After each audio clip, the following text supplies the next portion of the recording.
Tony Montana.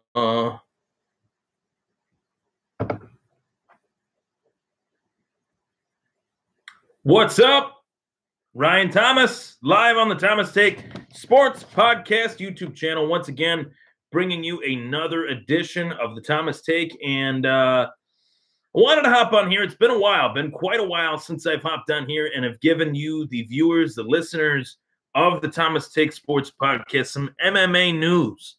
And this past weekend, Bellator held an event. Bellator MMA held an event that was one that was highly anticipated, featuring a main event fight between Fedor Emelianenko and Frank Mir. This fight was a crucial matchup in the Bellator Heavyweight Grand Prix, which has been praised by many MMA fans, including myself, for the idea that bringing back a tournament-style bracket where the winner of the tournament would hold the most notorious, pun intended, most notorious title in combat sports, in any form of combat, the heavyweight title, whether it's boxing or mixed martial arts. The heavyweight title has always been looked at with a little bit of a flair to it.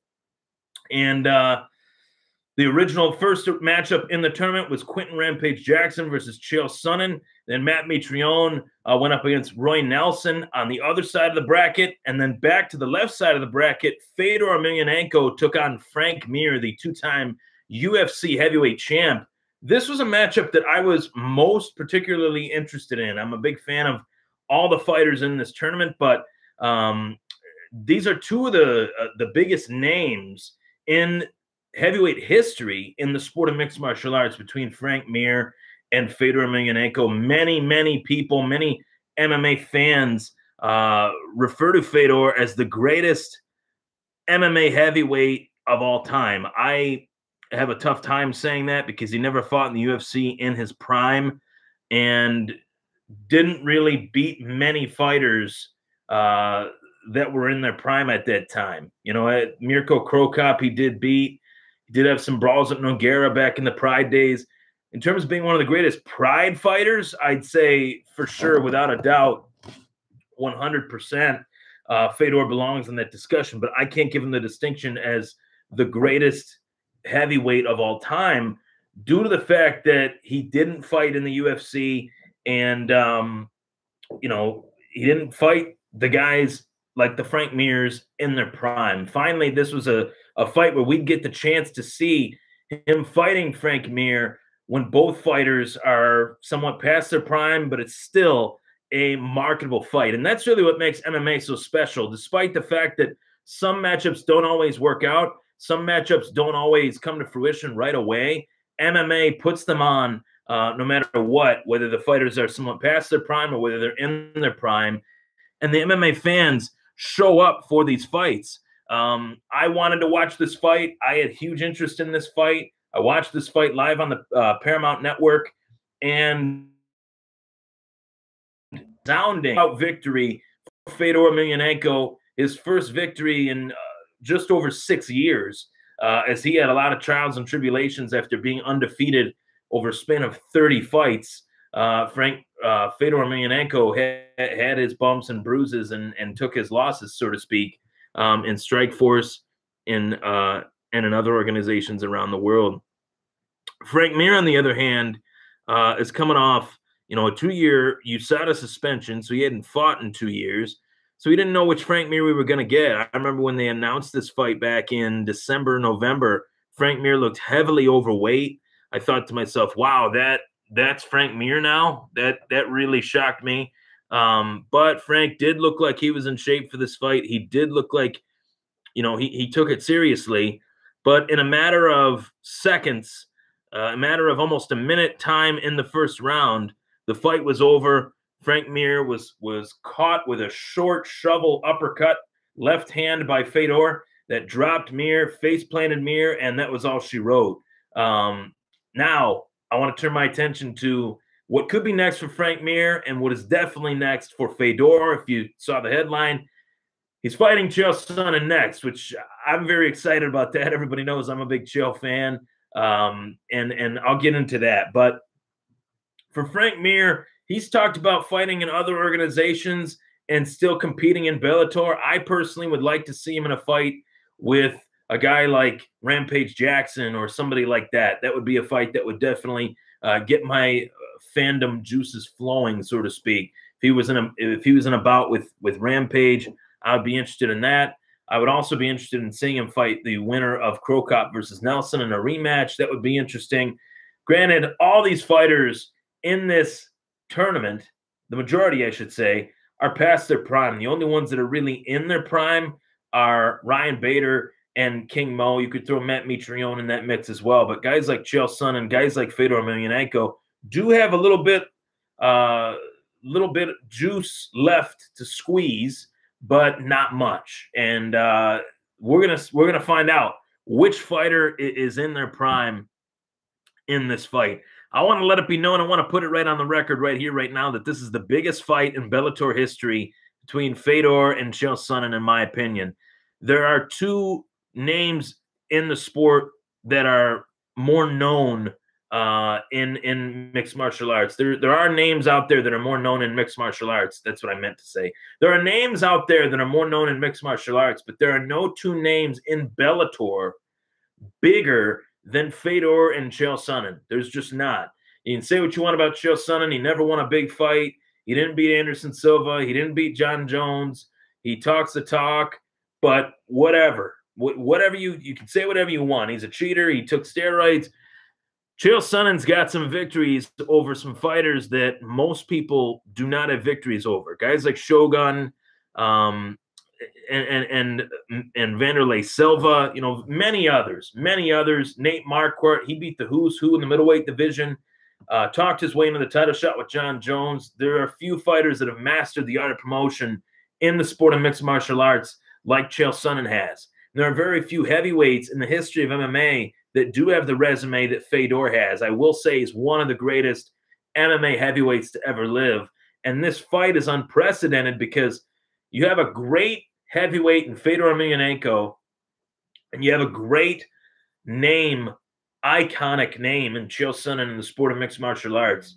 Chael Sonnen's the first fighter to win or to compete in 3 different weight classes versus the likes of Anderson Silva at middleweight, John Jones at light heavyweight, and Fedor Emelianenko at heavyweight. Those are probably the 3 of the 5 best MMA fighters of all time, and Anderson Silva beat one of them pillar to post for 4 rounds, 1 round in a 2-round fight. In the rematch, John Jones really outclassed him, really showed why he was so elite. Now we get to find out, how does Chael Sonnen's skill set match up against Fedor Emelianenko? I need to see how this fight pans out, because I've never seen a fight in MMA. There's been many fights, seen a fight where you know exactly what table, because they bring the same thing to the table every single time. It's almost like the chef that cooks the same meal for the same amount of people on the restaurant. Fedor is going to bring his loud hook style, crazy, wild, swinging hammer fists of death style to the game, and Chael is going to bring his ground and pound, somewhat lay and pray, top heavy pressure game that he's fought successfully with in his entire career. Let me take a sip of my beer here. So I'm very excited just for the future of this tournament. I think it's moved very, very well. There hasn't been many injuries. Rampage versus Chael was successful.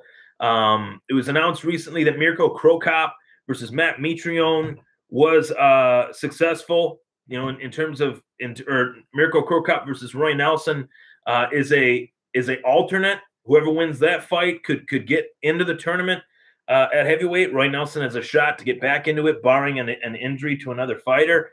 I'm very interested in the King Mo Bader fight, because Bader's a light heavyweight champ in Bellator.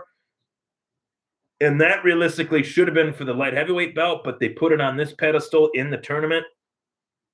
They did a lot of very interesting things with this tournament that I think has excited a lot of MMA fans, hardcore MMA fans, myself included. So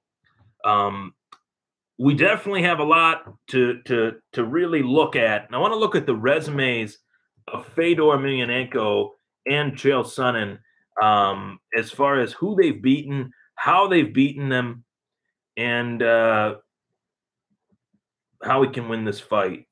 Fedor versus Mir made great ratings over the Paramount airwaves. 1.5 million viewers. That's a great number. After Bellator was coming off a terrible number with Michael Chandler and Brandon Gertz, it was around 400,000 combined from Paramount to CMT. And although Fedor is 41 years old, he's still a massive, massive name, and that is definitely seen in the ratings of this bout. So this was his first win in quite some time. The last win outside of Mir was versus Fabio Maldonado, but result was unofficially ruled a draw by the World MMA Association. However, that decision has not been recognized by the Russian MMA Union. The fight was in St. Petersburg, Russia. Very rigged. Fight Nights Global 50, Fedor versus Maldonado. He did beat some people in Risen and M1, but nobody really notable outside of Satoshi Ishii. Beat Pedro Hizo, who is obviously way, way past his prime. Had the loss to Dan Henderson, had the loss to Bigfoot Silva, had the loss to Fabricio Verdum. There was some rough sledding there. Prior to that, the names that you could definitely throw in there that he has accrued over the course of his career, dating back to 2003. Antonio Rodrigo Nogueira, Mark Coleman, Kevin Randleman, and Mirko Krokop. Mark Coleman, Mark Hunt, Matt Lindland, Tim Sylvia, Andrei Arlovsky, Brett Rogers, Jeff Monson, and obviously Frank Mir. This was his first win under the Bellator banner. His first bout in Bellator was a weird flash KO versus Matt Mitrione, as they both went to throw the same punch at the same time. Mitrione was landed first, and Fedor was knocked unconscious. So this is his first win in Bellator in his second try. And this was Frank Mir's first Bellator fight. So for Frank Mir to come out, his first Bellator fight, and to get knocked out in 48 seconds, it was probably not the idea of what he had in his mind that would play out. But I think Frank Mir will be back. Definitely is not as good as he once was, but definitely still is a name in the sport. Now, as to why I think this fight with Fedor and Chael is the biggest fight in Bellator history, Chael has already been a part of some of the biggest fights in Bellator history. Two, in fact, one versus Tito Ortiz, the other versus Vanderlei Silva, which was the main event at Bellator NYC. The real question is whether or not Bellator will put Fedor and Chael on the pay-per-view stage. I believe they will. I believe we will see both of these fighters fight on the pay-per-view stage. Maybe put a welterweight title fight on the line as well with Rory McDonald and Ben Askren. I'm hearing those rumors are really not just rumors. There's a realistic shot that Bellator might be signing Ben Askren to a multi-fight contract within the next couple of weeks, and Rory McDonald would take on Ben Askren in a title defense of his Bellator welterweight championship. What a gutsy performance that Rory McDonald put on versus Douglas Lima. I would have to say that that's one of the better fights in Bellator history as well. But Chael will hype this fight up just as he has done since the mid-2000s. Fedor won't do a lot of talking, but he doesn't have to. He's got the highlight reel knockouts. He just added another highlight reel knockout into his repertoire with Frank Mir, a name that every MMA fan knows, two-time former UFC heavyweight champion, a guy that beat the likes of Brock Lesnar, Nogueira, and many, many others, Krokop. And I hope to see him back sometime soon. But a great night of fights for Bellator. Chael Sonnen has to keep Fedor on his back.